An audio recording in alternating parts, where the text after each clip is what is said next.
Are you a legalist? I already know what you're going to say. You're going to say no, when the fact is you could well be. But nobody wants to be a legalist, to the extent that tons of people, in order to shun legalism, veer all the way over to the other side.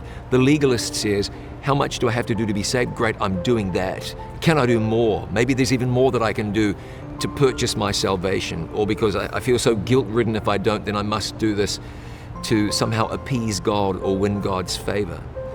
The person who's not a legalist but has gone to the other side of the equation says, none of that even matters. Standards, I just live my life how I want to live it because I've accepted Jesus. You notice that a legalist, and I'm going to use the phrase a liberal, legalism and liberalism is essentially different sides of exactly the same coin. The legalist is saved by what she does, what he does. I've done this, therefore I'm saved, I've earned it. The liberal, exactly the same, except they do this. They say, I've accepted Jesus as my Lord and Savior. I've done that. I'm saved through that. Salvation doesn't come through what you've done, what you're doing.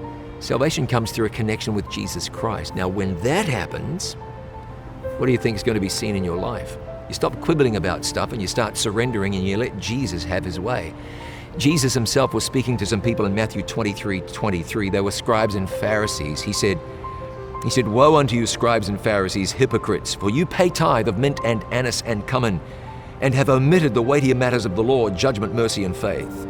These things ought ye to have done, and not to leave the other undone. Jesus said you should have tithed. For some people, tithing would just be legalism. My goodness, that's doing some deed. But when your deeds are motivated by love, they have value. Let's take it a step further. When Jesus comes into your life, he starts to live his life in you. And so if you'll surrender, Jesus will start to work out his will and do his will in your life. You hold on to Jesus and go where he leads you. He leads you to tithe. You're not asking, is this a salvational issue? You're not asking, is this legalism? You've resolved, this is God's will, I'm doing it. When it comes down to what you eat or what you wear or where you go or what you watch or what you listen to, some people find talking about that distasteful and stuffy. Some people are like, oh, don't bother me with that. I love Jesus.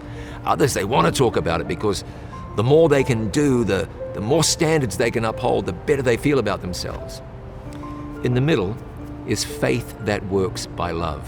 You see, faith without works is dead. When Jesus has you, the faith of Jesus has you, God's will is being done in your life. And you're just glad because you love God. So if you're battling with legalism, liberalism, grab hold of Jesus and just say, whatever your will is, that's for me. You'll grow. I can't expect that any of us are getting it entirely right because we're growing in our faith in God. But keep your eyes on Jesus. It is God which worketh in you both to will and to do for his good pleasure. Philippians chapter 2 and verse 13. Yield that heart to Jesus. He'll come into your life and he'll lead you to do all of the things that he wants you to do for the simple fact that you love him. You love him because you know him. You're in his word. You've spent time with him.